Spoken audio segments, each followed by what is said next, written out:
Hi, Say hi. Bryce. Oh, sorry, we started already.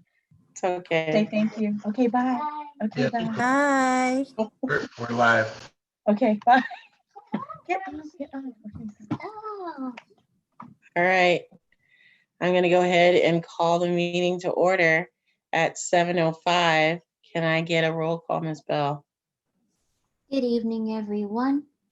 Let's see, Mr. Ochipinti, Here. Mr. Lee, Here. Mrs. Garrett, Present.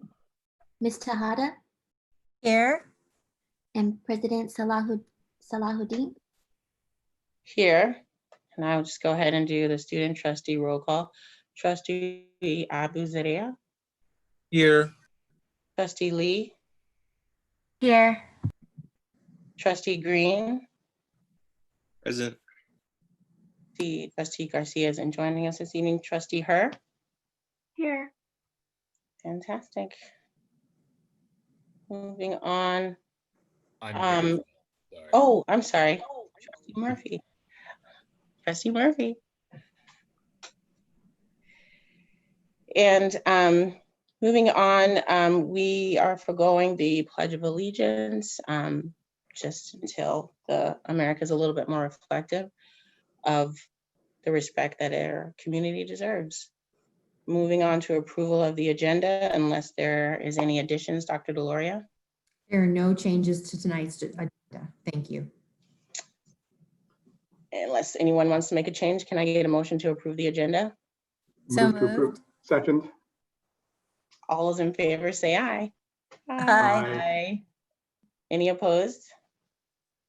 Awesome. All right. We have nothing to report out of closed session. Moving on to communications, board report. I'll start with, yes, Trustee Tejada.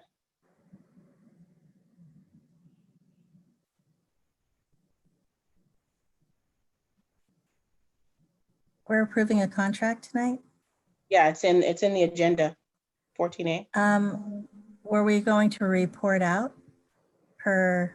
Once we approve it, Okay, once we approve it, then we'll report out. yeah. Okay. Yeah.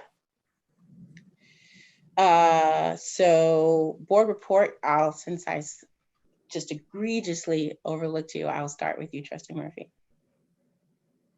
Thank you very much. So out of Terra Nova,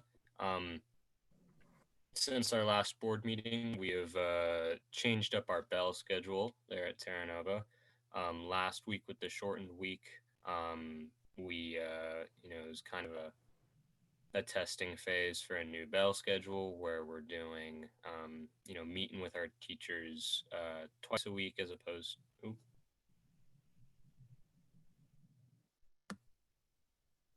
Oh, your sound cut out. I don't know why it does that. Yeah, here it's back again. Okay. So anyway, yeah, new bell schedule, meeting with our teachers more, which is good. I think it's, it's a big change for a lot of students. A lot more screen time for sure. So I think we'll just have to see how we can adjust to it and make it work as best we can. And then I also know I talked to you yesterday, President Salahuddin, at the advisory council meeting regarding bringing up discussions again regarding the Pledge of Allegiance, just because I know students weren't involved with that first discussion, and I think students, myself included, have a lot to say on the issue. So I think if the board is willing to re-up those discussions, I would happily, be a part of that. So that's something I think we should consider doing. Thank you, Trustee Her. So it's been a little bit difficult getting students to engage in events or class meetings because it's just another reason to sit in front of the computer for another half hour to an hour. and it can get really, really exhausting. And so at our last academic council meeting, we were thinking about having longer breaks for both students and teachers. It wouldn't change the start and end time of school, but it would just expand the break times so people can recharge. Thank you. Trustee Abuzaria? So at Westmore, like Terra Nova, we've merged cohorts, but the decision to merge cohorts is like independent for each teacher. Like for me personally, I think half of my teachers have decided to not merge cohorts just because it's working for them the way it is right now. But for one of my classes, a teacher liked the idea of merging cohorts because they usually do a group project in the beginning of the year. So it's working out with that in terms of like getting like class engagement in the group project and making sure like every single student in the class listens to like each other's group presentations. For me, this week I needed to adapt a little, but I'll be able to adjust fine. But I think there is some confusion with certain students that right now may be concerning, but I think with time, most students will be able to adjust. And I think some clubs are having their first meeting soon. I know since I'm in UNICEF, we plan on having a meeting sometime this week. I can't speak on behalf of the other clubs. And I know this isn't on the agenda, but I also noticed that like our access to Google Hangouts has been removed. Like I can't in student government we use that to communicate, but like now we can't message each other anymore on Google Hangouts. It was very sudden. That's all. Thank you. Thank you. Trustee Irene Lee. At Westmore, some teachers, like what Mustafa said, some teachers decided to merge the classes. So instead of having 1 hour and 30 minutes for once a week, it's like 45 minutes on Monday and 45 minutes on Tuesday. Even though the time's shorter, we see the teacher 2 times a week. So certain teachers did it like that. But everyone has a different schedule since some teachers decided to merge and some decided not to. I could see that teachers are getting more comfortable teaching online, like they found their own way to engage students. One thing I want to say is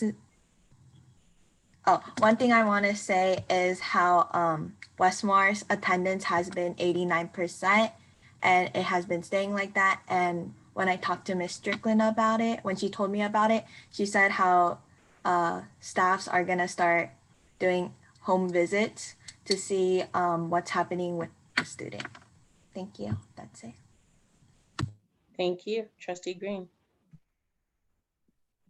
Hello. Here over at Jeff, we are holding a back to school night via Zoom tomorrow, the 16th of September at 6 p.m., which will be translated in Spanish, Portuguese, Arabic, and Tagalog. Our next back to school night will be held on the 28th of October, kicking off our second quarter. ASB has launched 2 virtual Spirit Weeks, which were successful attempts in boosting student morale. Riding this wave, our virtual club rush will be held at the end of this week to make students feel included, stay productive, and find new hobbies. Concerns brought up to me personally by teachers were the difficulty in building bonds, relationships, and rapport with students virtually. The temptation of skipping / not showing up to class is great, but the Jefferson student outreach teams are doing immense work with keeping in contact with these students who choose to do so. And the biggest concern brought to me by teachers were time to cover topics and skills in depth, being that they do not have enough time to do so. Thank you. Trustee Andy Lee. Not a whole lot here, but it was fun to jump in on the virtual back to school night for Westmore last week, just to see how that would go. You know, not unlike our virtual graduations at the end of last year, it's a different vibe. And, as excited as I was to see how it went, and I thought it went pretty well, aside from a couple of technical glitches, it just hurts, I just feel for the students and staff that this world is the way it is right now. And it's just, I'm sad for the experience that our students are having. I'm sad for the extra work that our staff has to do. I realize it's the right thing to do, given the way the world is. But, you know, and that we're not alone by any stretch of the imagination, but it just gave me a sense of sadness, really, just when you look back at the memories of how life had been up until mid-March. So, you know, but I'm looking forward to seeing how tomorrow goes, because, you know, certainly seeing the virtual spirit weeks on Instagram and other social media is a lot of fun. So I'm really excited to see how students continue to find new ways of engaging their peers. So thank you all for everything you are doing. I can't thank you enough. Thank you. Trustee Onchipinti? Yeah, thank you. Thank you all the students reporting back on your experiences. You know, just getting that feedback here locally is really important, and it's good to share that with the rest of the district. So the other students and teachers who, you know, are watching this or hearing this can also kind of understand like what people are going through across our community. Certainly not the only ones, but it is very helpful to hear that so that we can improve on that, because everything we're doing right now is unprecedented in that way, and it's a work in progress. So that, and you know, I'm glad that Trustee Murphy, you know, brought up, you know, the pledge to, it's I think, conversation that's ongoing in our country, certainly one that we should be engaging ongoing. And, you know, when we're talking about various things in our community and our nation in terms of what culture and race mean, in terms of understanding the intersectionality of these things and politics and everything we see in the news every day, these are conversations and I think concepts that students have a different grasp of because you're experiencing it as it's changing. You know, you're living through history and changing the future in that respect. So it's very important. And I think in that respect, you know, understanding what the flag represents and what we want it to represent can be two different things, right? And so that negotiating, right, and navigating that as a country here in California in the Bay Area, we definitely have a wealth of perspective that I think would draw from, you know, a lot of the community input that you're bringing forward. So thank you for bringing that up. And to that effect, I want to wish everybody a happy Latinx Heritage Month, History Month, to understand that, you know, it starts mid-September and ends mid-October. A lot of times it goes by and people are like, whoa, where did it go? We have a lot of Heritage and History Months. Obviously, we celebrate more than just 1 month out of the year. We celebrate this, but I think it's important also to recognize that we understand the struggles that come with celebrating our culture and our history and us being here in our community, and understanding as watching the news that our community isn't only about struggle, it's about what we persist with and achieve through that struggle, and promoting the issues, the kind of things we talk about in education are just part of that. So I want to encourage everybody to obviously learn something and share something and engage that in our communities in a way that makes a change. So that's all I have. Thank you. Thank you. Trustee Ian Garrett? I don't have too much to report also. I do want to say that I was excited to be a part of our JCPTA meeting again last night, and I want to thank Dr. Deloria for attending, and, you know, all of us in the PTA family definitely appreciate everything that you've done for our community, you know, washing tablecloths, helping where you need to. Very appreciative of it. Definitely, we are not doing as much as we are feeling we want to do for all our students as parents, but we all are definitely trying our best and working with what we got. So we'll keep chugging along and look forward to all the other back to school nights that are coming on. And I do want to wish Bryce a happy belated birthday. And I don't know what I'm going to do with the 5-year-old now, because I didn't know what to do with the 4-year-old to begin with. So. And that is all I have for this week. Thank you. Trustee Tejada? Hi, so let's see, so this was a very unusual time where I was able to attend the Westmore Back to School Night and the Jefferson PTSA meeting at the same time. So, but you know, just trying to, life with Zoom is really weird. But I think that, you know, our admin, our staff, our teachers are adjusting really well.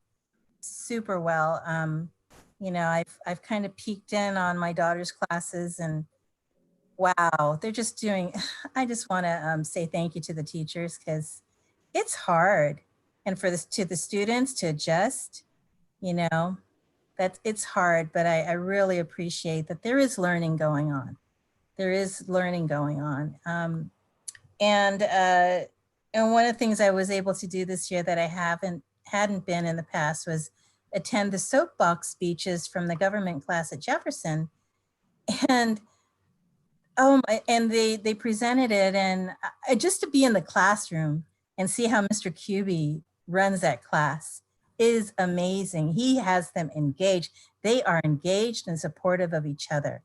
It's wonderful. And they use the chat. You can clap and you can unmute he sets protocols for the soapbox speeches. You can unmute yourself and physically clap, or you can use the clap sign, or what he calls, you can pound the keys in the chat. So it was so fun. And the speeches that were presented were by video, but they were, in most cases, 2 to 3 minutes long. And it was about what's the most important thing that you feel that students, youth face today, the most important issue. And it ran the gamut from internet access and giving examples of, you know, how it is for students and teachers, you know, sexual assault, bullying, climate change, mental illness, but they all related it back to how students in our district are facing all of that. And it was just so great to be a part of that. And I'll be attending class again on Friday. So there are pluses to Zoom for me, but I think, you know, it's just a difficult time. And I just want to thank everyone for adjusting and doing the best they can, because in many ways it is working, but we just have to roll along with it. Thank you. So I just want to talk about, it is a very difficult time. And, you know, like, I'm not okay, just to be frank. Like, I've been struggling through all of this. And this week was especially challenging for me, hearing that Dr. Loria was stepping down. And, you know, especially, we've gotten extremely close recently through our shared work with COVID. And she's just been a valued partner with me in working with the county to try to figure out exactly what was going on health-wise. And I know that, like, the work that we did helped almost every school district in the county figure out what they needed to do moving forward. You know, I didn't realize how good it is to have somebody who's really good at math at your side when you're trying to figure out statistical data and getting answers that I knew that this doesn't make sense. What I'm, you know, anecdotally, but being able to really have a partner that was able to put that in a structural concept and give me the tools that I could be a better advocate. And then that work translated to most of the school districts. Instead of it being a really disunified front that we started in the beginning of COVID, this year, most districts were aligned and united, and that really put us on strong ground so that we could do what we needed to do for our teachers and our staff. And that all started with just a few questions being asked, and then Dr. Deloria being willing to, like, sit down through multiple meetings with me and us being able to figure it out.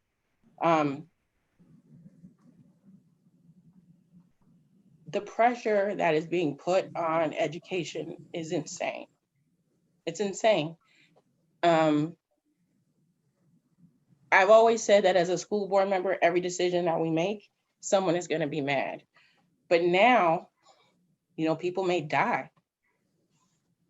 People may die. And for multiple reasons, not just because of health, but also, you know we're losing students because we're closed. That's a heavy burden to have to make as a leader of a district. To have to choose the sacrifice that you force on a certain group of people for the better of the whole. So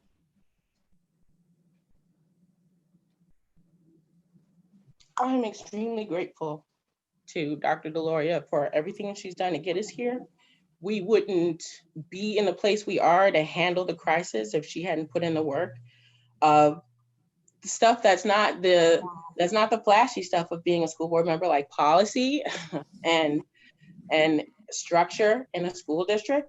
But if we did not have those things in place, we would not have the strong foundation that we needed to pull all the resources together that we did, so that as a district who have, in county have nominal resources and nominal support compared to our other counterparts, like we don't have a huge corporation that is helping us out financially or helping us with counselors or helping us with mental health. We just have ourselves. We are doing so much better than so many of the other districts in the county that have so many more resources and stuff to pull on. So I know we're going to have a lot of time to talk about this because you're not leaving today. You're going to be with us until almost the end of the year. But I just want to take this time to thank you for all the work that you've done for us, and just to let you know that I'm going to miss working with you. So thank you. I'm turning it over to you. Thank you. No, I'm not leaving before November 30th. So there's plenty of time. There's a lot of work that I hope I can get done so that Tony can enjoy somewhat a period of a honeymoon. I mean, every new superintendent needs a honeymoon, so I'm going to do my best. I would remind all of you that there are some good things here. I agree with Trustee Lee. I'm so sad for everything our students are missing out, and especially our freshmen.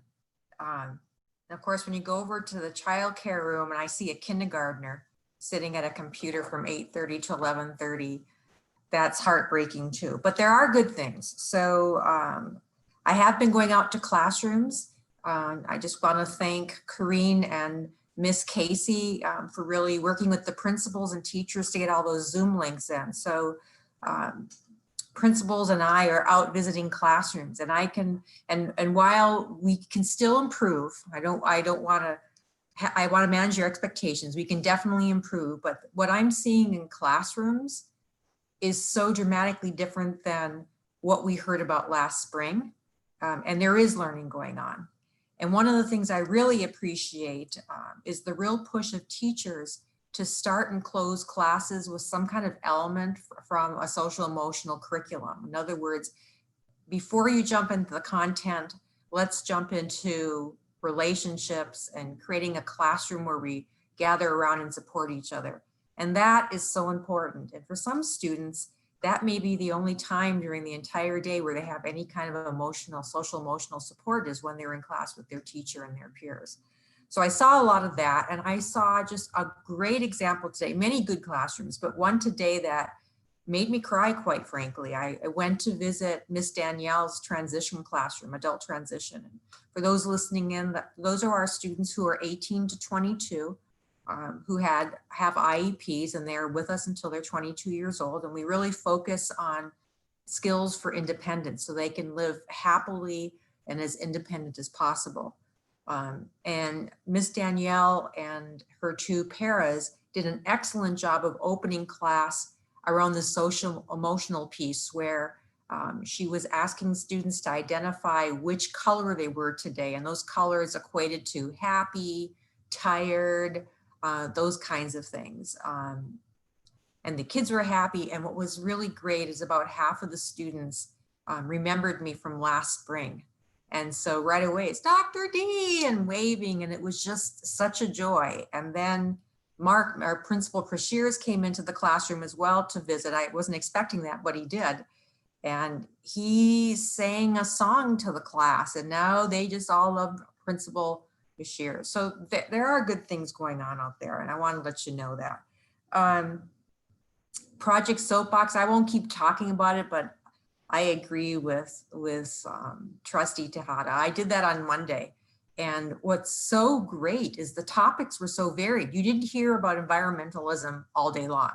there was something different. One of the students talked about procrastination, and the way that he presented his speech, well, I'm sure it's going to go into a state level competition. It was just incredible. But what I liked more than the speeches was the fact that the teacher requires the students to to give a call to action. So this isn't just about complaining about something. It's also about explaining to your peers how you can get involved to change the process. And that's what our government classes are about. It's about how to train our young people today to be productive, engaged citizens when it comes to civics. So I really enjoyed that. I am meeting Monday. Corinne and Monica are bringing back the Return to School Committee. I'm going to be giving them an update on the governor's blueprint for a safe economy, which is really it's the plan that's no longer the county monitoring list, but the 4 tiered layers. So I'm going to go over that with them at a very lunar view, talk about some of those metrics that Kalima loves now. She loves metrics. I'm going to explain how they're computed. There's just a couple of them, which makes it a little bit easier, and then relate what that means for schools. One of the things I would like to do before I leave at the end of November is have Monica and Corinne come forward and explain to you what school could look like second semester. So remember, we're in distance learning all semester. And then next semester, depending on the state of San Mateo County, will be in some form, most likely of hybrid learning, combination of in-person and distance learning. I don't expect, even if we have a vaccine, that's all I'm going to say about that. But anyway, even if we have a vaccine, it's going to take a while to produce it and to get it out to everybody. So there's still going to be some distance learning, I believe, for the rest of the year. So what the committee will do, what I'm directing them to do, is to come up with plans for whether we're in the red level, the orange level, or the yellow level, and to bring that back to you to get feedback from you. And also to get feedback from Jefferson High School. Remember, they took a big risk and went to that quarter system. And so to also make a recommendation about what we want to do at Jefferson High School. And the timeline's pretty tight, but it's important that we have some idea about where we're going, because as we move into open house season, parents are going to want to know what's school going to look like. And so we want to be able to answer those questions to the best that we can. I think that's all that I have. Oh, by the way, the presentation, I will have it linked in the recap Friday so that you can take a look at it as well. Thank you. Thank you. Turning it over to our union president, Monica Casey. Thank you very much. Good evening. I think I've mentioned this before. Every Friday I meet with the presidents up and down the state, and sometimes it's a joyous meeting where we're just kind of talking and laughing about things that we have to deal with as presidents. And then other times most of the time this semester, it's been a real working meeting where we're really struggling with certain things that are happening in different districts. So this week we were struggling with some of the attendance requirements, and the state has put on us. And so CFT is really trying to push back on those attendance requirements.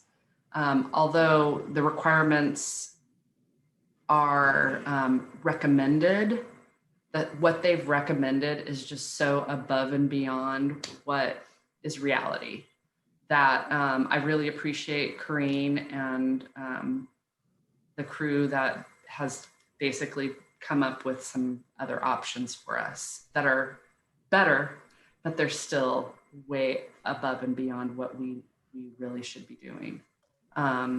Obviously, they don't trust teachers, not you all, but the legislature, the people who wrote the bills. They don't have a clue what's going on in classrooms, and they're not educators. And if they say they are, they've lost it. Also, coming back to this meeting is we try and not say that we're in crisis learning right now, like we were in the spring. We were really, we know we were really in crisis learning in the spring, and we're not necessarily, but we still are in crisis learning. So I just want to remind everyone that we're still in crisis learning. This is not a normal time. Many of us are in and out, up and down, in a much bigger way than we've ever been. So if we keep trying to shove that away and like say, oh, we're not in crisis learning anymore, I think we're really not helping ourselves, because we are. This is not normal, and this is crisis time. And some people, this is a bigger crisis than others, but I think every single person is in crisis right now. And so we shouldn't squash those terms to make us feel like this is somewhat normal, because it's not. So I just wanted to bring that up, which ties to the social emotional. I've said it a few times to several different people that, and excuse me to anyone who feels otherwise, but I really think that we should be focusing on social emotional right now.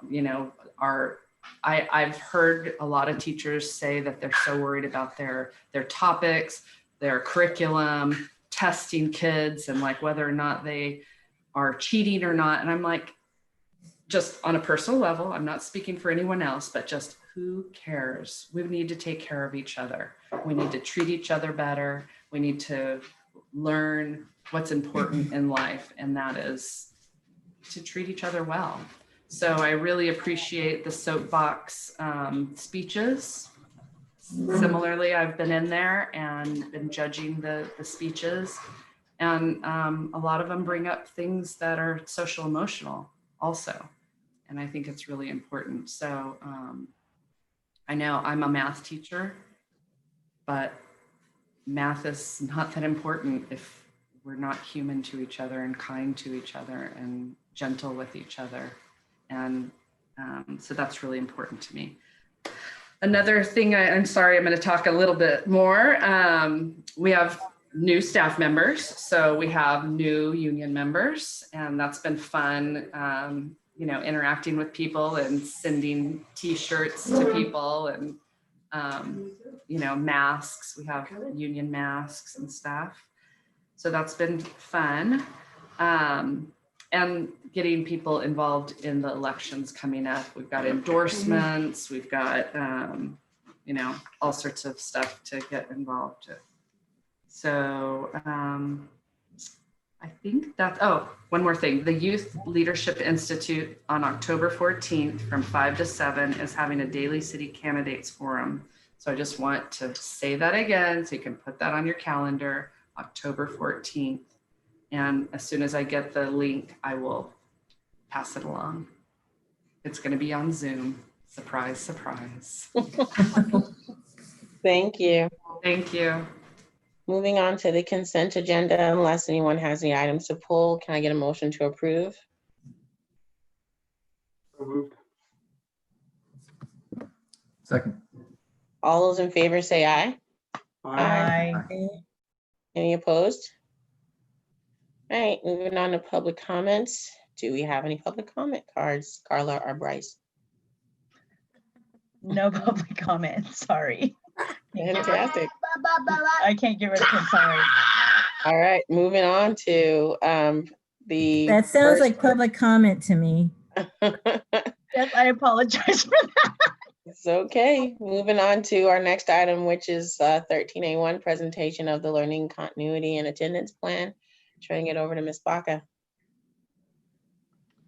Good evening, President Salahuddin. Good evening, members of the board. Tonight, I will be presenting the key points of the, don't call it LCAP, it's the learning continuity and attendance plan, little cap. So I'll share this with you. My screen. All right. So again, the objective for tonight is to just share the key points of the plan. This plan is due to CDE by September 30th. So the learning continuity and attendance plan replaces the LCAP for this school year. And this plan is intended to memorialize the planning process that is already underway for this school year. So basically what that means is that we have been planning for this plan since the very beginning, since when Dr. Deloria asked us to convene the Return to School Committee. This plan is basically that on paper. So there are several sections of the plan that I'm going to go over, and I'm going to stop right in the middle for clarification questions. So the first part is about stakeholder engagement. Then what in-person instructional offerings will look like, the distance learning program, pupil learning loss that we need to address, the mental health, social and emotional well-being of our students, pupil and family engagement outreach, school nutrition, and increase or improve services for our unduplicated pupils, which are English learners, foster youth, and low-income students. So as far as the stakeholder meeting, as I mentioned already, that we've been meeting since May of 2020, and we are continuing to meet. We'll probably meet until the end of the school year, if not more, because there is a lot of changes that is happening, and we need a group solid people that are very knowledgeable in helping us plan for what school looks like during COVID. So start again in May, we convene our return to school plan. We sent a lot of surveys to parents, students, and teachers. We also had lots of meetings at the district level, at the school site level, and even departments, and even one-on-one meetings just to talk about what school would look like in 2021. So with that, we plan what distance learning would look like, because the Board of Trustees approved it for the whole entire fall semester. We will be operating under distance learning. This is what we are doing right now. So as far as the plan review, basically the state of California published or gave us the template around the beginning of August. And what we are supposed to be doing is gathering feedback from our stakeholders, from our students, staff, and parents, and everyone else, review this plan, write the plan, and finally, this needs to be approved. We need a public hearing for tonight, and then it needs to be approved before September 30th. So some of the summary feedbacks, I'll start with the student. What they had asked for last spring and still this semester is the consistency in the schedule so that it is predictable. No matter what it is, they really would like for it to be consistent at the school site level. They also ask for interaction with teachers and increased interaction. So as you heard Mr. Murphy say today, that in the past they only met their, or last few weeks, they only met their teachers once a week. And so what they wanted to do is just increase more of that interaction with the teachers and the students. One of the comment I also received was, when we go back to being on site, we really need to be intentional on who is in the cohort. If we split the cohort, if we do decide that. So as an example, we've had some students or a class that, because it was separated by alphabet, by last name, some like cohort A only had about 10 students, while cohort B had about 20 students. So we really need to look and be mindful on how we cohort, if we do cohort students when we come back to school. Students were also asking for a platform to voice concerns. And also one of the biggest concerns that I'm hearing is Zoom fatigue, because some students are logged in from 8:30 in the morning until 1:30 in the afternoon, and it just gets really, really tiring being on screen all day. Some of the staff comments were, of course, safety should be the priority for everyone. They also requested some curated site for resources. So I want to thank Dr. Robinson again for curating a distance learning website for teachers to go to for all the resources available for teachers.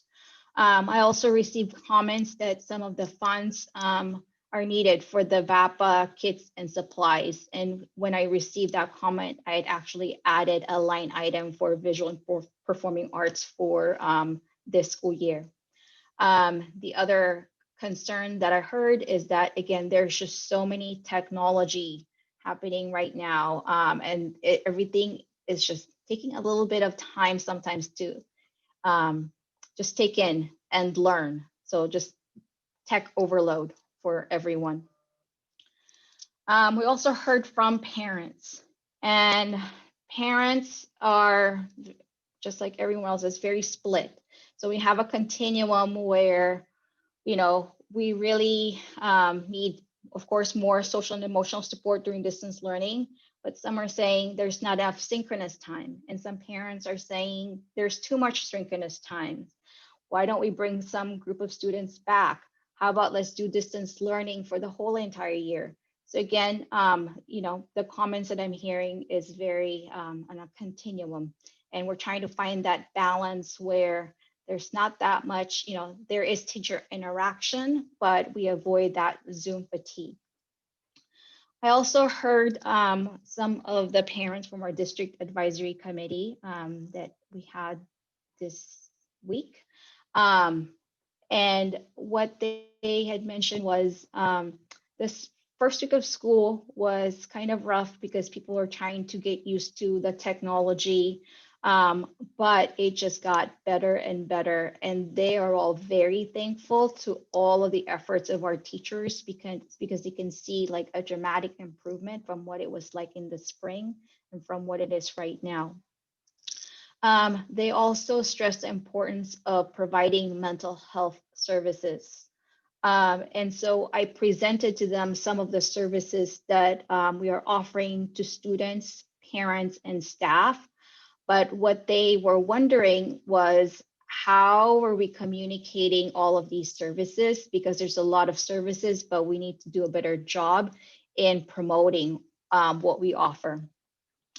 Some parents also think that building connection is so important, and one of the things that we can really do right now is having that face-to-face interaction.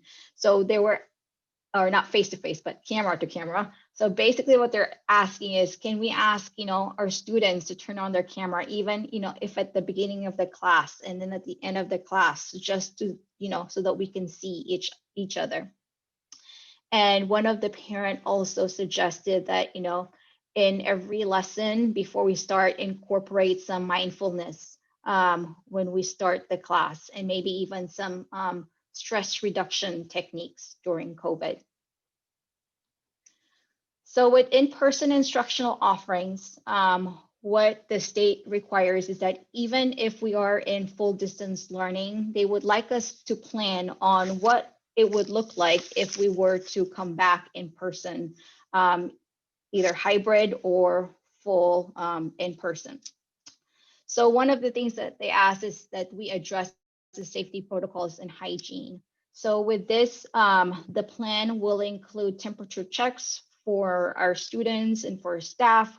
We really need to remind them to wash their hands on a daily basis. Masks or face coverings should be required and will be required, and any other personal protective equipment necessary for, let's say, a specific program. We also purchased some misters, some disinfectants, lots of cleaning supplies to help us disinfect and sanitize the classrooms and the areas at the school and at the district. We've also replaced all of the air filters that we have to a medical grade. And so I want to thank, Mr. Peppers in leading that work. And then also there will be signage everywhere when we come back to school. So if we say that there is, this direct flow of traffic, this is where we would go, where would the drop off, where the pickup places. So lots of signage that we need to think about and where we would also put the plexiglass dividers. So like what Dr. Deloria had mentioned earlier is that on September 21st, we're really gonna revisit and think about at the school site level, we're gonna break them into different school sites. Let's start thinking on what can we do now to help us prepare for when students come back to school. So perhaps we start, mapping out the hallway, which way to go, which way not to go, which bathrooms are assigned to which classrooms. So we are starting the process next week. Also, we are going to talk about, do we, like what we said in the summer, do we want to start small? Perhaps individual or small group of students with special situations. How about some of the students, our newcomer students who are learning English, some of the students with IEP, maybe ninth grade students. So what we're going to do is, what would school look like in the different colors that Dr. Deloria would be talking about? And also, again, are we, comfortable in bringing some of our students back on a small basis? Distance learning programs. So distance learning programs has actually 6 different parts. So the first part is we had to address the continuity of instruction. So this is basically the number of minutes that we are required to meet the minimum requirement. So it's 240 instructional minutes and asynchronous lessons count. So I have received emails from parents just wondering, well, they're only meeting for 45 minutes, a day in a class. How is this gonna, lead up to 240 instructional minutes? And just letting them know that, asynchronous lessons also count. We've also made sure that all of our teachers use Google Classroom as the learning management system and Zoom as the video conferencing tool, so that it is what we expect of our students, and parents and teachers are pretty much the same. As far as scope and sequence, our teacher leaders, our TOSAs, Dr. Robinson had done a really good job looking at the previous scope and sequence developed, and they spent sometime this summer looking at what the skills are needed and what skills are good to know or need to know, and then nice to know. So they've done all of that work so that for this semester, we're really just looking at the most essential skills that are aligned to grade level standards. Access to devices and connectivity. So we've sent multiple surveys, there are phone calls home. Some of our staff have delivered devices directly to the homes.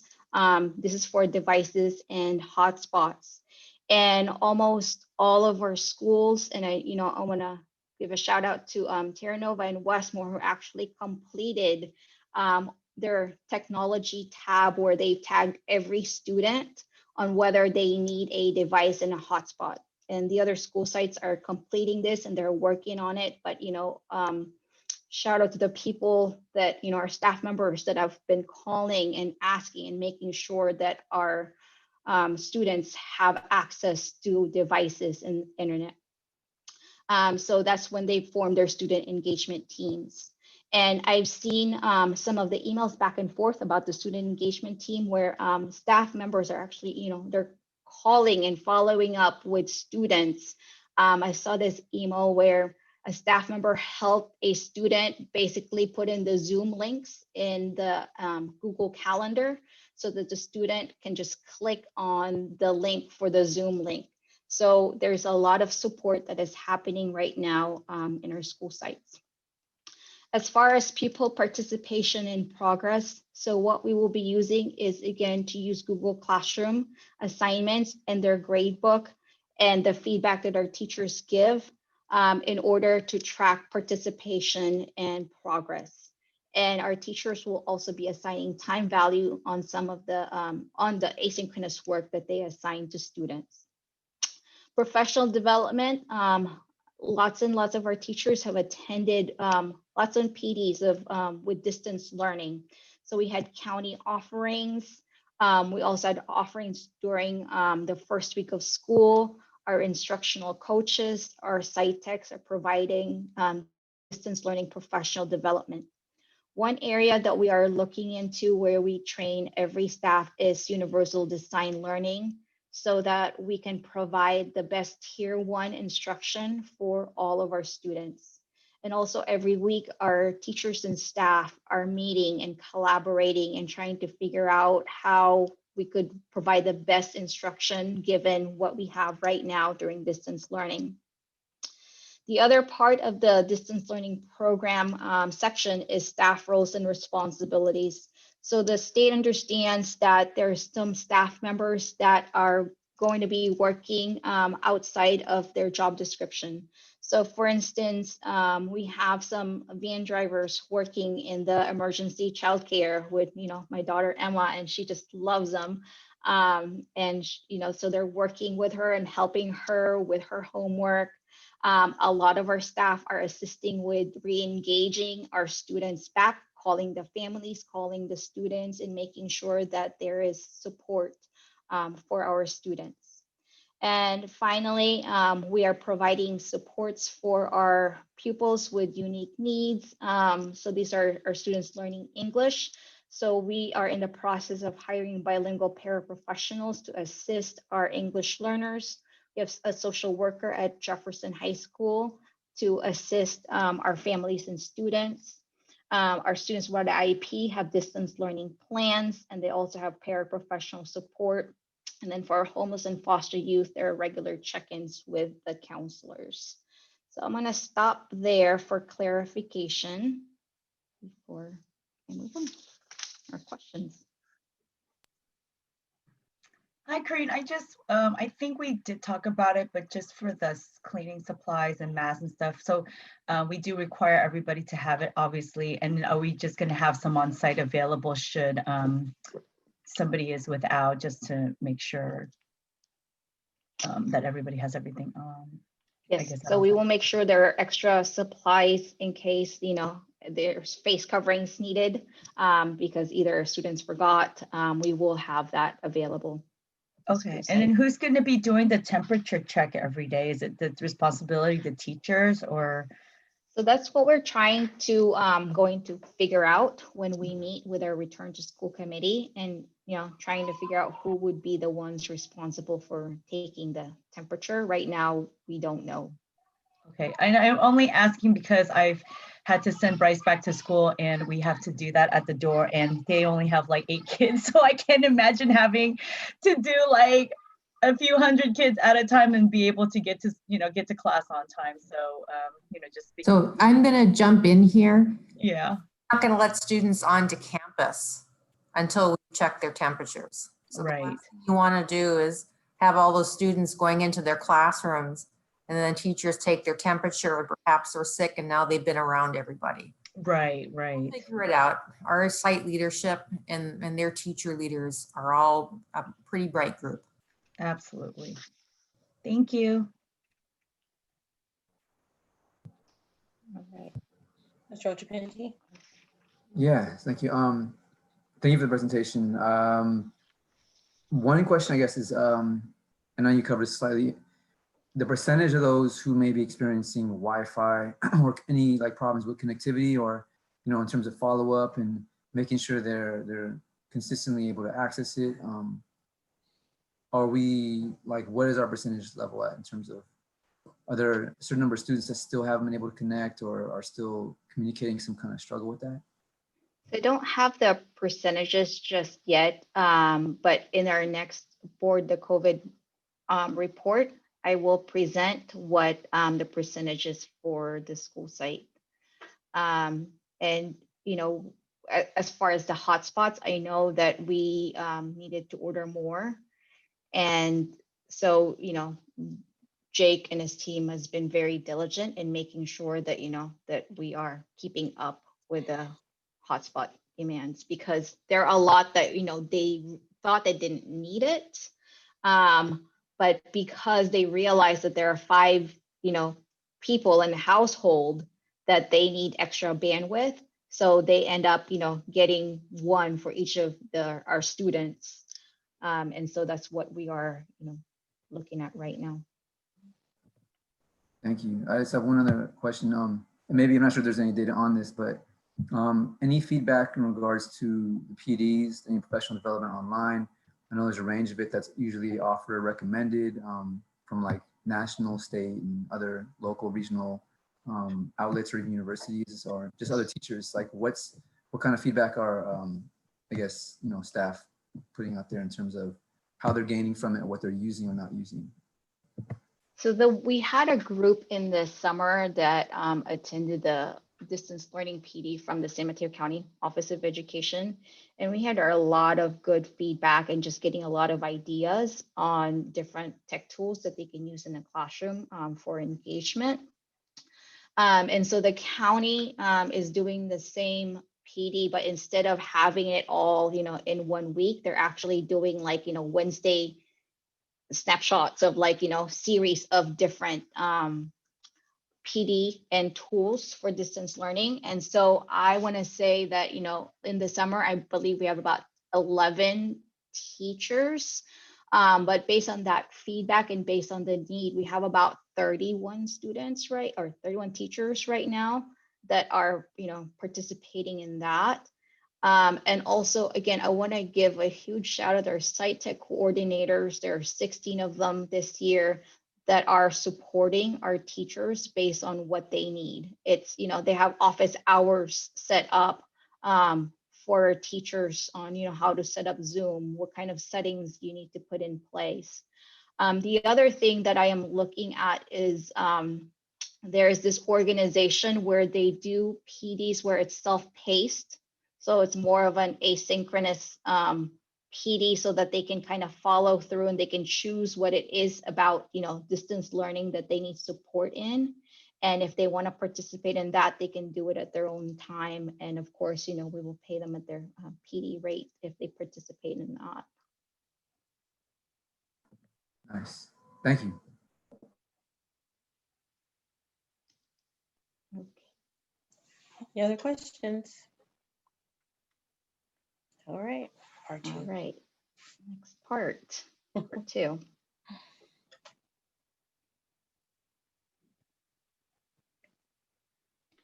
Okay, so the other part is about pupil learning loss. So CDE had basically asked us, because again, in the spring, there was a pause in learning. We need to figure out a way to measure learning loss. And so what we are planning on doing under the leadership of Dr. Robinson is we are going to give an assessment at the end of October and sometime in January and late January, and then again in the spring towards the end of the year to look at progress. So there are 3 areas that we needed to assess. One is for English language arts, for math, and then for English language development program and special education program. So English language arts will be using Actively Learn. So we had just purchased Actively Learn, and we are going to receive PD on that. And then as far as the math diagnostic testing project, or the MDTP. So this assessment is free from the University of California, and we have actually been using this assessment for many years now for our Math Course 1 and Math Course 3 placement. And so our schools have administered the Math Course 1 assessment to all of the 9th grade students. And I want to give a shout out to Oceana and their math team and their vice principal, who looked at the results of these scores. And they basically looked at the area where students struggled the most, because that's what they really want to focus on as far as this semester and the following semester in supporting the students. IXL has also been used by our English language development program, and right now it's being used by our math special education program. So that's what we will be doing for pupil learning loss. They also wanted to make sure that we have a tiered support system. So, what kinds of support do we need to provide for the students that have some learning gaps? So for the tier 1 support is that, all of our students will receive standards aligned curriculum and differentiate it as needed. The second tiered support is that the teacher could put students in some of the breakout rooms and perhaps with an adult and assist with some targeted instruction to help the students. Also, some student assistance team will convene if they see that there is an issue with some of our students. So for the student assistance teams, the implementation has been different at each of the school site, and the consistency has been different. And just, out of transparency, we've had lots of, vice principals turnover. And so our vice principals have been the one kind of overseeing the SAT, SST process. So this is something that we need to revisit and retrain our vice principals and our staff to make sure that we understand and we have a coherent process in place.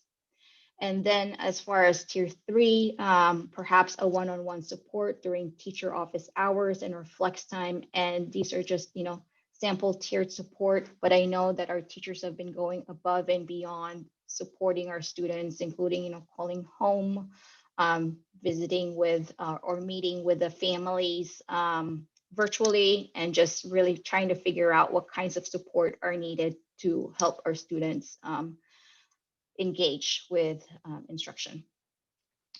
The other part that we need to address was mental health and social and emotional well-being. I want to give a shout out to Ms. Melissa Ambrose, who's been really instrumental in helping us in this area. So our district received a grant. So we received a grant that will actually provide us with our social emotional learning curriculum. So I want to go over some of the supports for students first, and that includes the SEL curriculum. So all students have access to our wellness counselors. We have interns, we have clinical psychology interns for one-on-one sessions and group therapy.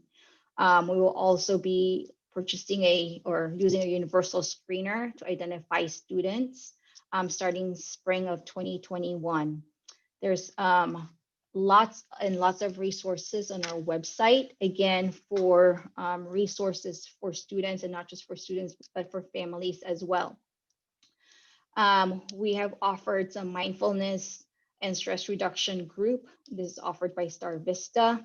I already spoke about the curricula, and Care Solace is also available, which is a mental health care coordination service. It's a 24/7 support, like a 1-800 number for students and staff. We also have the Atlas app. So it is an app for mindfulness and trying to, practice self-care and stress management. And of course, Daly City Youth Health Center is available to support our students as well. For our families, same thing, access to wellness counselors. There is a suicide prevention night that we will be working with Jefferson Elementary School District with. And Star Vista, and this is coming up soon, and there will be translation available. I spoke about the website and Care Solace, that's available also for our families, and then professional development will be offered by our wellness staff and interns. For our staff, there is a daily mindfulness session. Care Solace and EAP, Employee Assistance Program, is available for them. We will have a district-wide Trauma 101 training on November 4th. And our plan is to provide an overview of just Trauma 101 as a district so that we're all on the same page and sharing the same language. And what's going to happen is throughout the year, we will be providing PDs at the school site level, where it's a smaller group or more intense kind of PD throughout the year. We have our district-wide equity committee. Various PDs will be offered by our wellness staff. Our wellness staff and some teachers will also be trained in this community resiliency model offered by the county office. And our goal is to train this group of people to be able to train our classroom teachers and staff on how to basically self-regulate and assist with figuring out and mental health issues that could be happening in the classroom, and just provide support for our students. And again, as far as the training for our curriculum, it's called Project Wayfinder and Connect with Kids. I'm working with Ms. Ambrose and also Ms. Basuino in making sure that our students have SEL curriculum moving forward. For pupil and family engagement and outreach, we are to develop a tiered service for re-engaging students. So basically, what the state is saying is that if a student is absent for 3 or more days, that we need an intervention. But before we get to that, we need to, of course, address all of the students' need, which is tiered 1. So this is really to promote a welcoming culture that values community engagement and attendance. So Dr. Deloya had sent an email and a message to our families about the importance of attendance. Our principals are including this in their back to school night message and their welcome message. We will be celebrating and recognizing students that have been here and been, present and engaged.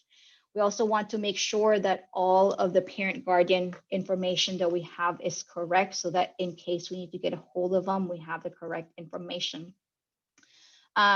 Teachers also reach out to their absent students, and if they are not able to reach the student, or even if they did, they are to log this into our student information system so that we have a record of the types of contacts and supports that we're providing for our students.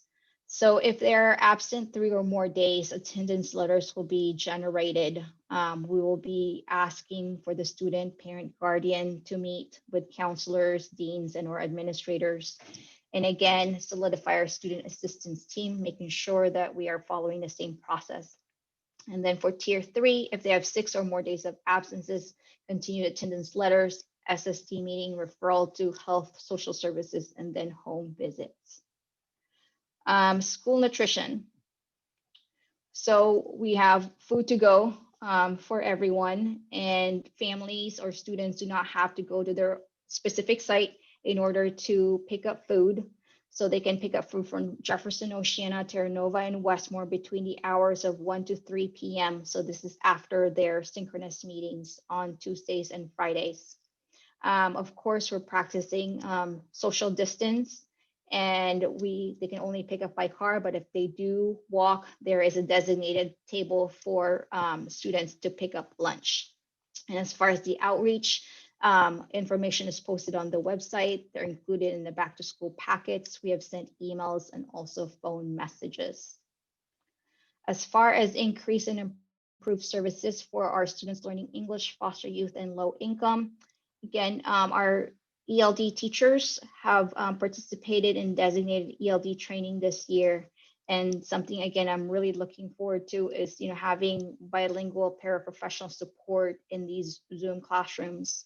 We have a social worker at Jefferson High School. There are regular check-ins, home visits. I know that Ms. Emmendorfer had already done a home visit for one of our EL families. So thank you for that. And improve an intake enrollment process for our students.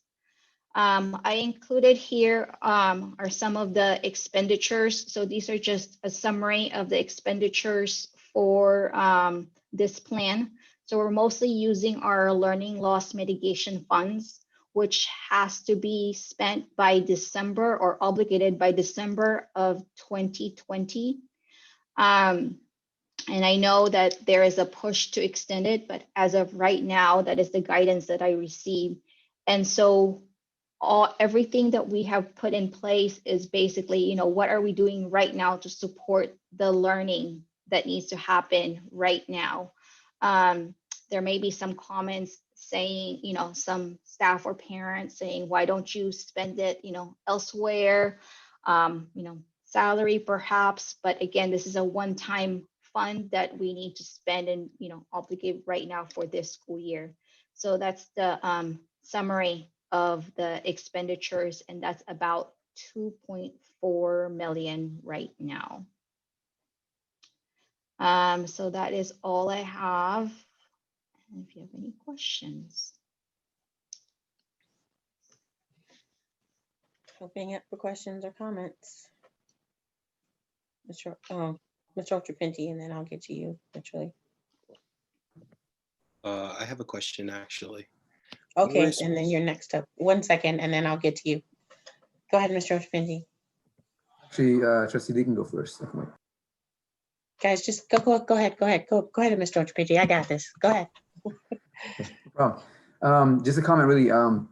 Glad that we have the universal screener. I think it's really important. Some of the only screening that I know and I'm aware of is usually related to academic screening and usually earlier ages, right? So, and we do diagnostic tests, of course, academically at different levels, but I think that's really important in addressing what Ms. Casey was referencing earlier in terms of mental health and wellness, having that in place with the professional development and support across the board with the social emotional learning and Project Wayfinder. I think those are just, absolutely essential. In the follow-up, the tiered follow-up is really, really important. And that was something that we engaged in Oakland last spring. And I think it's kind of prevalent all over in districts where, like Ms. Casey referencing earlier, attendance is important, but it's not the only thing. The issue is why students aren't able to attend. And so I think offering that support this time in this structured way, when we look at how we implement hybrid learning, in the future, hopefully sooner than later, but when it's safe and when it makes sense, it makes all the difference. And that we're doing that right now is, and we have that in place right now is really important. So just a lot of appreciation and encouragement of this process as we get through it and work through it and develop that together as a district. Thank you. Thank you. Trustee Lee. Yeah, thank you for the presentation, Ms. Baca. And I'm actually grateful that you have been keeping us informed about all of this through these past few months so that none of this is a surprise to us to read through this. And it's a good summary and a good recap of what we've been and to see where we are today. Just sort of thinking ahead longer term, I mean, there's so many things here on this list that we're starting to do from supports, especially when you look at the mental health supports and services for our students, thinking about how we're implementing these things because we are in the situation that we're in, but knowing that as things gradually return to normal, that these things should continue to exist and that this will become an embedded part of our culture. And I think that's where some of the good that's going to come out of this crisis. I'm reminded of what Dr. Robinson had said, let's not let a good crisis go to waste. And this is one of those things that I think will strengthen us as a district, despite the difficult times that we're in. So again, thank you so much for all of this. And one last question would be, I've never actually asked what is in our meal packets that we distribute. I'm just kind of curious what we are feeding kids. I'm glad that we're feeding them, but I'm just kind of curious what's in there. I can tell you. Yes. So sometimes you get pancakes, you get milk, sometimes chocolate milk, orange juice, a little burrito, a little breakfast burrito, fruit, and sandwiches, and soup and pasta. So Yeah. we've gone to just kind of test everything to see if the kids like it, and just to kind of support going to get the food and make it a routine too. So anyway, sorry I had to jump in there, but I just want to answer Grateful that that we because have I'm firsthand speaking knowledge from a board member. Yeah. I had empanadas. Emma brought empanadas because she's the emergency childcare, and I ate the whole thing. I was so hungry. You should have Yeah. one. They're not bad. Not speaking from experience. Okay. Trustee Green, you had a question? During the slide presentation, when you were saying that there was 3 days of absences before intervention, I was wondering, are these 3 consecutive days or just 3 days built up? It's total 3 days. Alrighty. Thank you. Any other comments or questions? Trustee Tejada? Thank you so much for your presentation. As Mr. Lee said, none of this is really a surprise to us, but it's just always so great to see your presentation and that you do it without drinking any water.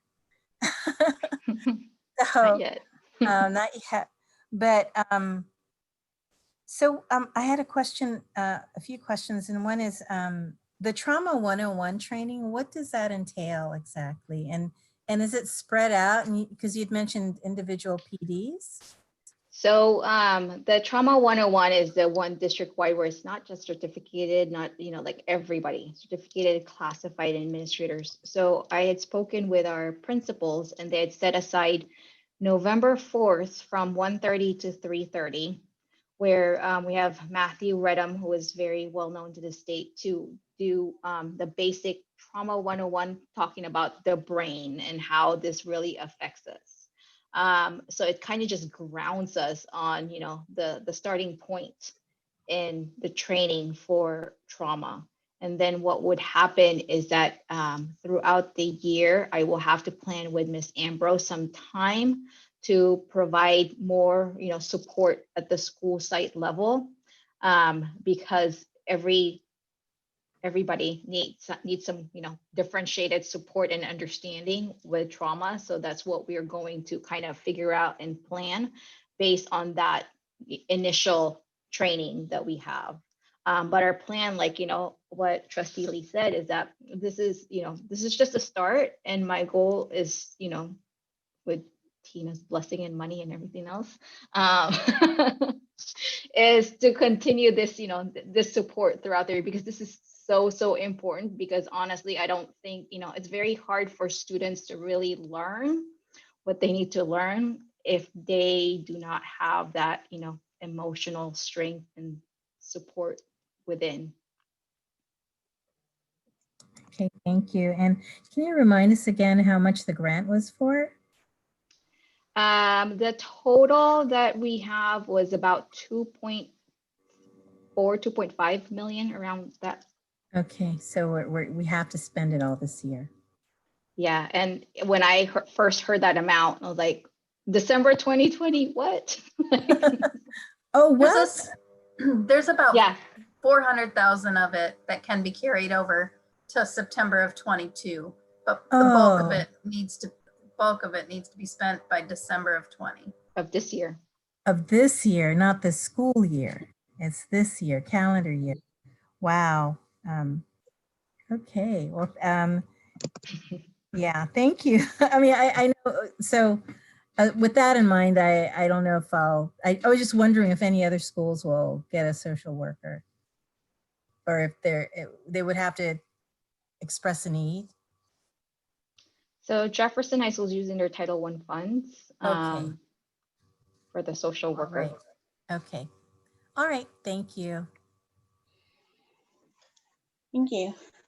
So my comments are, once again, Corrine, I'm always grateful for all the work that you put into these documents. I mean, this is just a presentation, and then we also had the executive summary that you do for us, but then there's also the actual plan that's, many more pages long.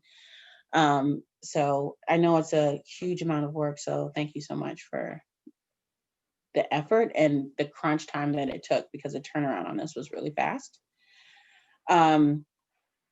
I do also want to just highlight a few things that I know that we have to put a plan in here about how we're going to return to school.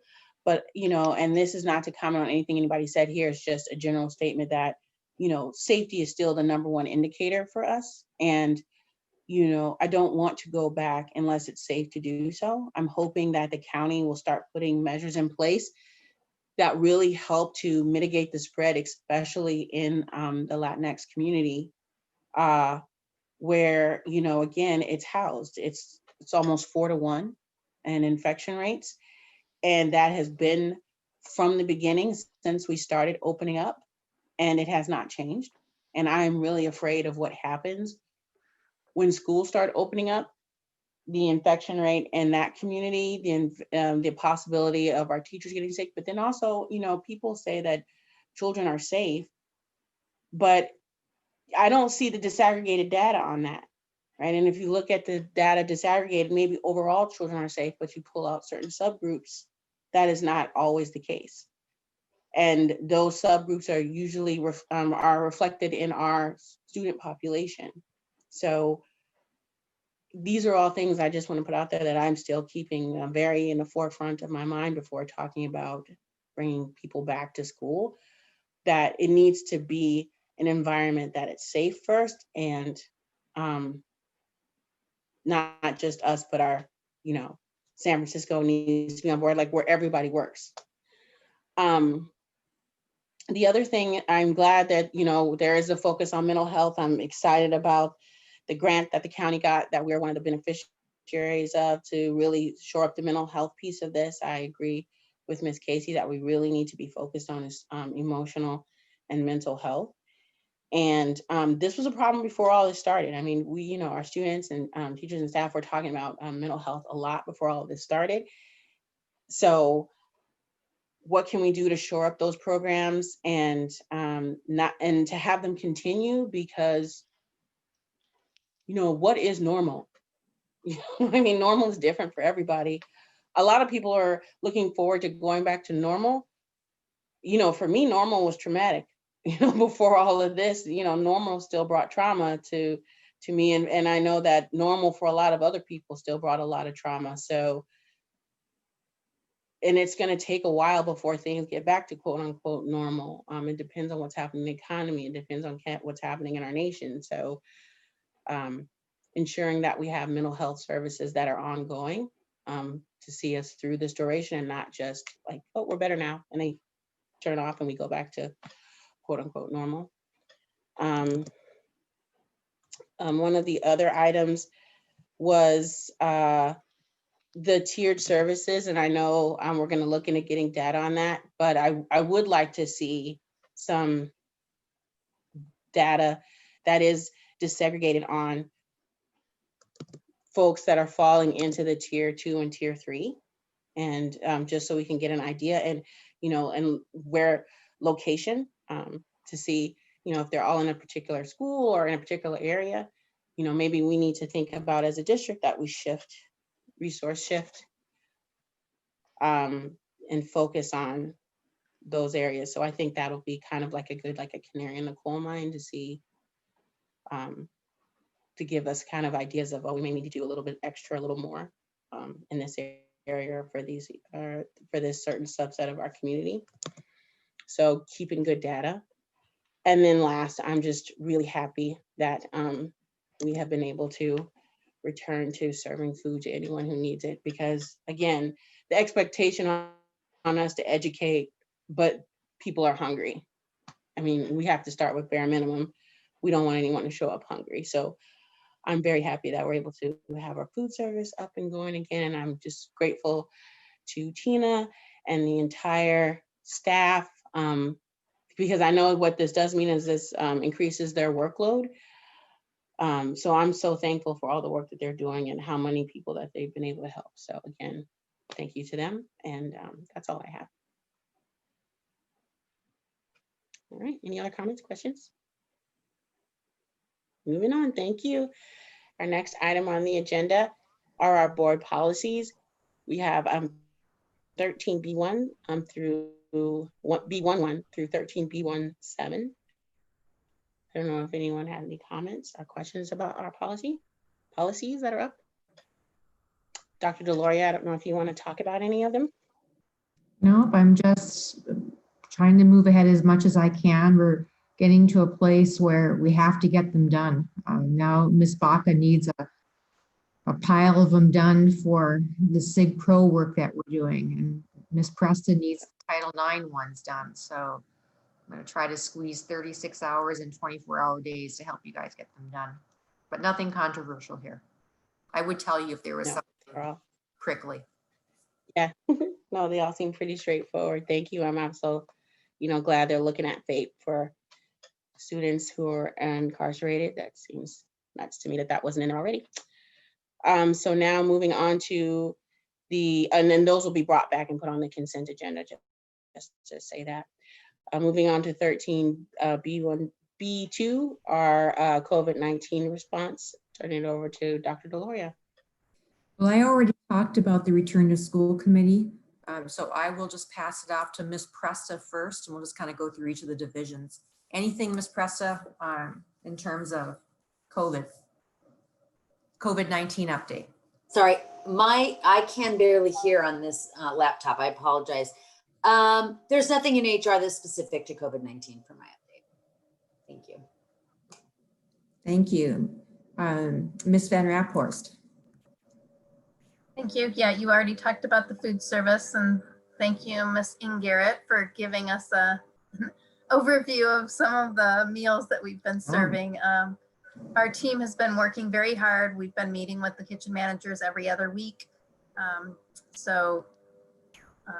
Things are going smoothly. We're ramping up now that people have discovered that we're being able to serve more. And so those numbers are going up, and everything's moving smoothly. Thank you. Ms. Baca, anything else outside of not the LCAP? Not right now. Okay, then that closes our item. Thank you, everyone.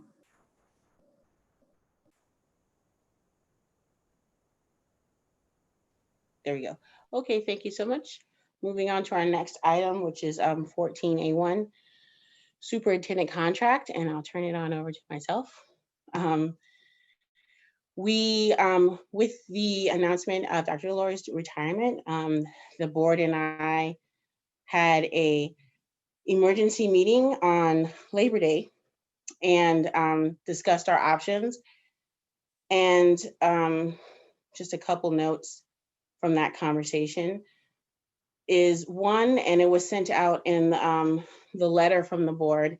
We've just been talking about the stress that we're under, how pulled thin everyone is, and do we have the capacity to do an extensive superintendent search right now in a very short time frame? And I will say that the last time that we did this, it was stressful, and the other board members can speak to how hard that was and how much work that was outside of being in the middle of multiple crises, not just one, but we're in the middle of fires.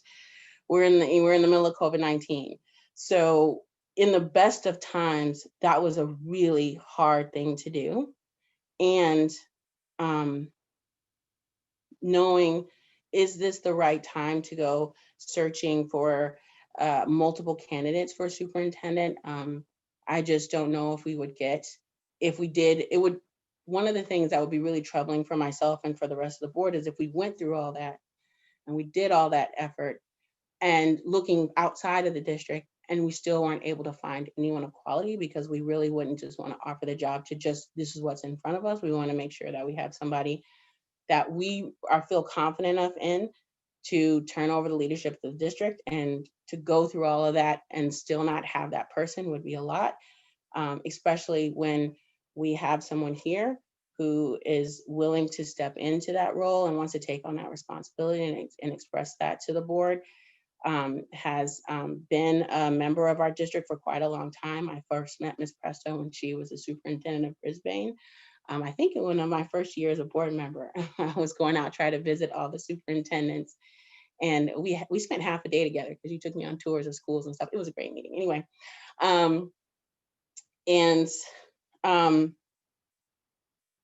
is really knows our district well and knows the plan that we're on and will continue us on this path, because the other part of this is that we don't want disruption in the path that we're on. We want to stay on this path and not have to bring in someone outside who may want to move things around or shift. And Tony has been part of the process of putting the district on the path that we're on and believes in the direction that we're going in. And so we just thought it would be the best decision to bring her in as a superintendent, not interim, because we want her to have the capacity to make those leadership decisions and not people feel like, oh, we just need to wait her out, like to put her on the best standing to be successful. And it's through the end of the year. We want to open up the communication, so get feedback from the community on how not just Tony, but how we're all doing as an administrative team working together. And then at the end of this year, we'll have our evaluation and we'll make decisions then. But I just want to, and I know the rest of the board can speak to this too, we just want to make sure that we don't add another disruptive thing to our plate. So what was the way that we could get through this with the least amount of stress on our district? And I'll open it up to the rest of the board. Mr. Lee. Sure.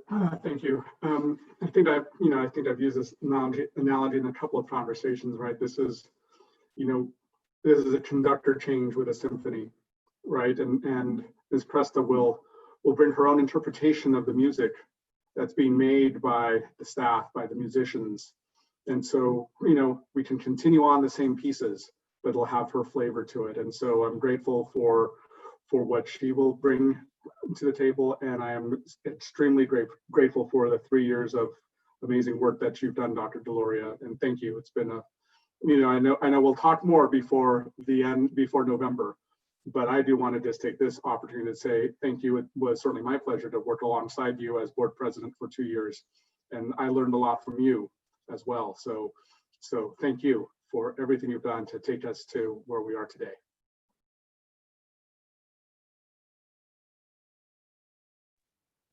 Anyone else? Trustee Tejada. Yeah, I agree. Dr. Deloria has brought us along, made us a functional board, a functional governance team. It's not, when I was president for 2 years, we had 5 superintendents. So it has been great to have continuity and growth. When Dr. Deloria started, we had wildfires, and she immediately, she said, we don't have an emergency, response committee. She created the EOC, and, she had people volunteer for that, and she got us through that. She's getting us through a very difficult time and putting us in the right place. And I'll always be grateful for that. Someone who loves policy the way I do, you've really tackled that. It's so important, so important. And this, it was rough. It was rough taking the news, but, we had to find, going with Tony, who has superintendent experience. She's from the community. People know her. She's been working with Dr. Deloria. So as part of this great team we have at the district office, and, we just could not even think about trying to find someone other than Tony, because she's here. We have her, and she knows the way, that we've been doing things. And so it's bittersweet, but I feel like, we're not gonna, I feel like we're gonna get through this year okay. But I know that Dr. Deloria is gonna, for the next few months, I know she's not gonna slow down, because she doesn't slow down. And I just want to thank you for that.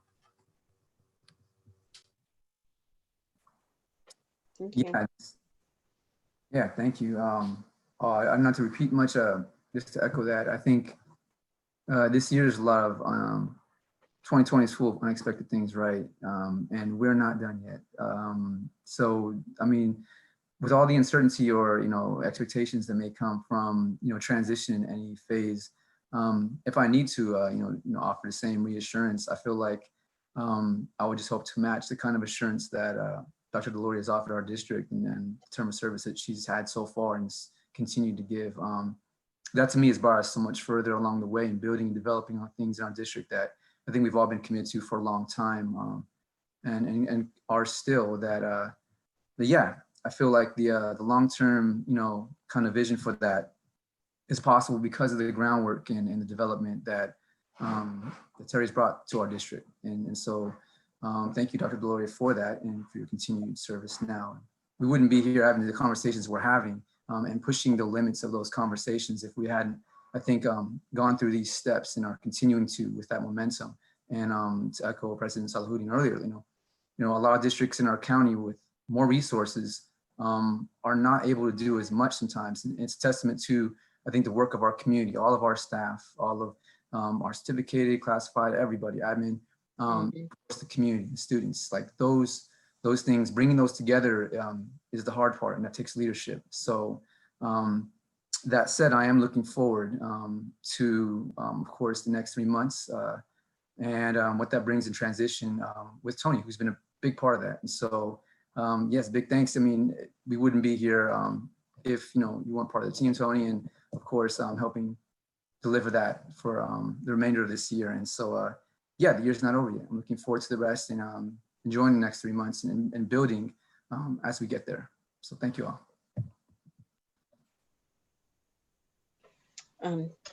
So I think Trustee Murphy, and then I'll get to you, Trustee Meir. Perfect. Thank you so much. I just wanted to say, Dr. Deloria, throughout my time, you know, working with you and the board, you've been an incredible ally. You've been an incredible role model for me. And I appreciate all the opportunity you've given me. And, you know, your influence means the world. And, you know, although I'm sad to see you go, Tony, I'm really looking forward to working closely with you in the future. And I think we'll be able to get a lot of good work done. So thank you so much to both of you. I really appreciate it. Trustee Nguyen. I won't make this long, but I definitely am grateful for Dr. Deloria for teaching me how to be a good board member and setting good example and, you know, always serving our community with our best interests. And I definitely want to just say thank you for taking this time to set our school district in the right direction so that it's prepared for my children when they're ready to, you know, be in their place to have that education. And, you know, thank you, Tony, for carrying that torch. So I really respect both of you greatly and appreciate everything that you have all done for me and, you know, our community. So, you know, like I'll probably say this 50 million times more, and I don't think it'll ever be enough to show my appreciation for you and also you, Tony, as well. So thank you. Dr. Deloria. So while I appreciate all the compliments, I do want, this really is an item for Tony, and I want to assure everyone who's listening that Tony's well equipped for this job.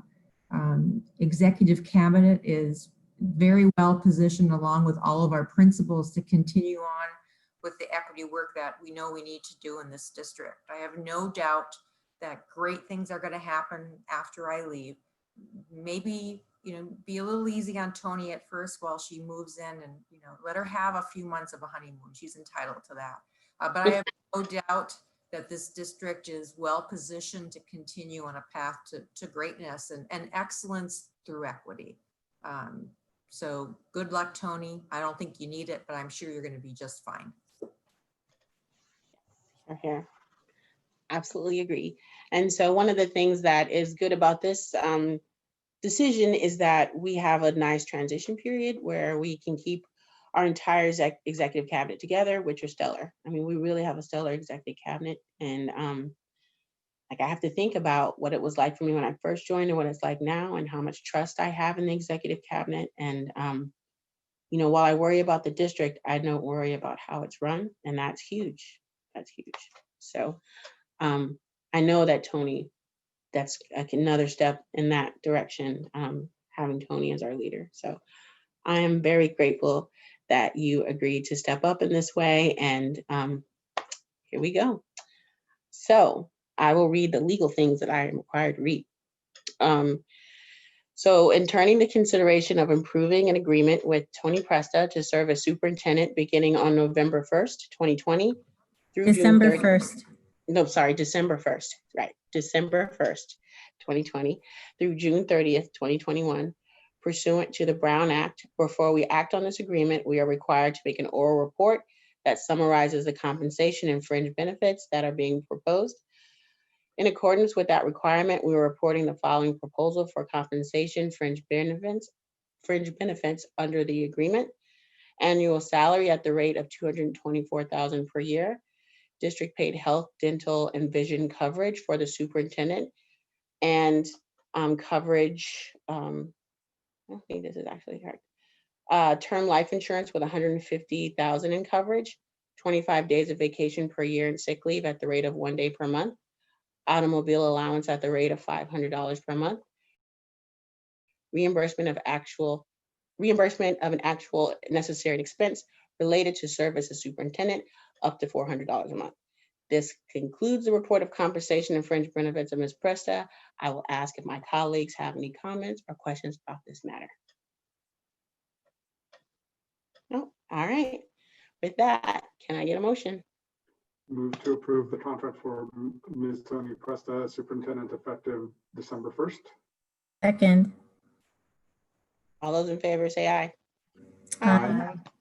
Any opposed? All right, congratulations.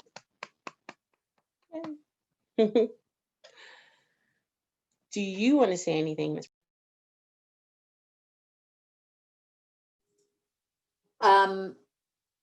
Not a lot. I just want to say thank you very much for the opportunity. I'm really honored and humbled, and I really love the district, and am also sad to see Dr. Deloria go, but I'm very excited at the opportunity. And as you have all said, we have a really great team, and we have really committed and talented people in our district. So I'm really looking forward to it. Thank you. Thank you. All right, moving on to human resources. So we're coming right back to you. Resolution number 2020-2022/12, resolution of the governing board of the Jefferson Union High School District relative to the reduction of hours of certain classified services. Ms. Presta. Yeah, so thank you. The resolution speaks to the reduction of the manager of development for 1.0 FTE. As you know, we have a new executive director at the Daly City Youth Health Center. He and his team and their board have done a lot of work on figuring out how to restructure the health center to best meet their needs. And so he advised, and we agreed at the executive cabinet level, that it would make good sense to eliminate this position because the executive director is going to take on most of these responsibilities. So I do recommend that the board approve this resolution. I want to make really clear, we've talked a lot about how we are not going to do any layoffs this year in our school district. So I just want to make very clear to the board that this is not connected to COVID, to reduction in our budget. This is really not related to the school budget, and we will not be having any further layoffs this year. So I just wanted to make that clear in case, you know, the public saw that we were making that we were having a reduction in service and a layoff, and then I don't want anybody to have the fear that this is going to lead to anything else. This is just about how the Daly City Youth Health Center is set up to do their work. Thank you for that clarification. Are there any questions? No, if I can get a motion. Move to accept resolution 2020-21/12. Second. All those in favor say aye. Aye. Aye. Any opposed? Thank you. Moving on to item 14C1, approval of the unaudited actuals for the fiscal year 2019-2020. Ms. Van Raphorst. Thank you, President Salahuddin. Good evening, everyone. Before you tonight is the unaudited actuals report that outlines the actual money that was spent in the last fiscal year. It's called unaudited because this report will go to our auditors and they will ensure its accuracy, and that audited report, the audit report, will come to you in January of 2020. Financially, the situation is pretty much the same as it was when we adopted the budget in June. No new information has come forward since then. We will get more information this fall, and we will have our first interim report in December, and that's when we'll really have an update on the financial position of the district. Any questions, comments? All right, can I get a motion, please? Move to approve the unaudited financials for fiscal year 1920. Second. All those in favor, say aye. Aye. Any opposed? Great, thank you. Now moving on to the public hearing and approval of resolution 2020/2019, establishment of appropriations limit, GAN limit pursuant to Article 8B of the California Constitution. This is Ms. Van Raphorst. Thank you again.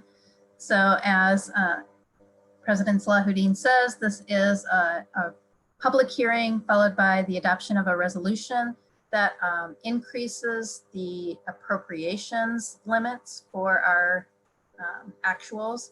And this is a statewide annual activity that all school districts have to engage in as part of the state constitution. There's not really any impact to our district. It's just a legality. And this is just a public hearing. We have to take action after the public hearing? Okay, Yes. Great. Got it. So opening up the public hearing. Anyone in the public would like to address this item? Okay, no. Gonna close the public hearing. Looking for a motion to approve. So Move to moved. approve. Oh, second. All those in favor say aye. Aye. Aye. Any opposed? Great, thank you. Moving on to item 14D1, public hearing for the adoption of resolution 2020-2021/10, textbooks and instructional materials. And this is Ms. Baca. Good evening. So this resolution is for public hearing and adoption, certifying that the district has provided sufficient materials that are standards aligned for our students. All right. Operating procedure. No problem. Opening up the public hearing. Any comments from the community right now? Closing the public hearing. Thank you. Unless there are any questions about this, looking for a motion to approve. So moved. Second. All those in favor say aye. Aye. Aye. Any opposed? Fantastic. Moving on to our next public hearing. So many public hearings. We have a public hearing on our learning continuity and attendance plan. Ms. Baca. Hello again, this is a public hearing for the learning continuity and attendance plan. No adoption is needed tonight, just a public hearing. Fantastic. Opening up the public hearing to the community. We had a lot of comments on this earlier, so I think we covered it. Great. Hearing from no one, closing the public hearing, and we'll move on to the next item, which is approval of resolution 2020/2021/13, agreement with the state of California, the Department of Rehabilitation. Ms. Baca. So this is a resolution for the contract between the Department of Rehabilitation and Jefferson Union High School District to serve our students with special needs in workplace readiness training, work-based learning experience, and other services. All right, any questions or comments? Hearing none, can I get a motion? So moved. Second. All those in favor say aye. Aye. Aye. Any opposed? Great. Last up, approval of the 2020-2021 instructional materials. Back to Ms. Baca.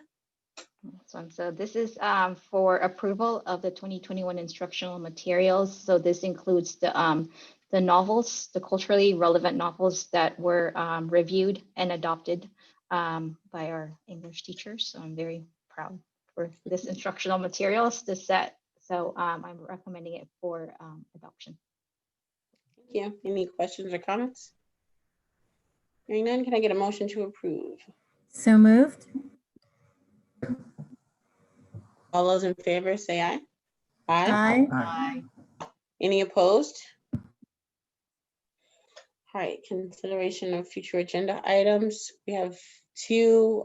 Trustee Murphy asked that we have a item added to the agenda to discuss the pledge. So if we can make a note of that. And then also if we can, Candace, send an email out to see if we can schedule a meeting before our next board meeting, closed session to discuss superintendent goals and transition. I'm sorry, before when? Our next regular board meeting. Okay, our next regular board meeting is October 6th. And before that, we have one September 29th. So Okay, in between so we those can, two dates. we can maybe add on to the 29th. I don't know. I forget what's being discussed on the 29th. Ms. Baca? The It is not the the approval of the not LCAP. Oh, the Not approval of that. LCAP. Okay. Okay. So we can maybe add a closed session to that. Okay. Okay, great. And then for our next regular board meeting, we can add a pledge discussion if that fits in. Okay, got it. All right, any other items for a future agenda? No? Okay, moving on to adjournment. We adjourned tonight's meeting in honor of Thelma Torresillas, the mother-in-law of Denny Marenko, principal of Thornton High School. Thelma, age 59, of Fresno, California, passed away on Sunday, June 28, 2020. She was born May 26, 1961 in Mexicali, Baja California, Mexico. She was known as constantly giving of herself, making the rounds across her entire family, and full of positivity, calling it like she saw it. She will be missed and leaves behind a family saddened by her passing, yet internally grateful to have been blessed by her love. We, the board of the Jefferson Union High School District trustees, send our condolences to his wife and son, along with the host of family, friends, and loved ones. Or her, okay, that was where it says his wife, but I also just want to say that, you know, as a parent, I know that my greatest legacy is my children, and Denny has just been fantastic for our district. And so as a parent, I couldn't leave a better legacy than Mr. Marenko and everything that he's done for our district. So, you know, never forgotten with a child like that. So with that, I call for a motion to adjourn. Moved. Second. All those in favor, say aye. Aye. Aye. Bye. Thank you so much, everyone. Everyone have a good good rest night, of the everybody. Good night. Thank you. Night. Thank you.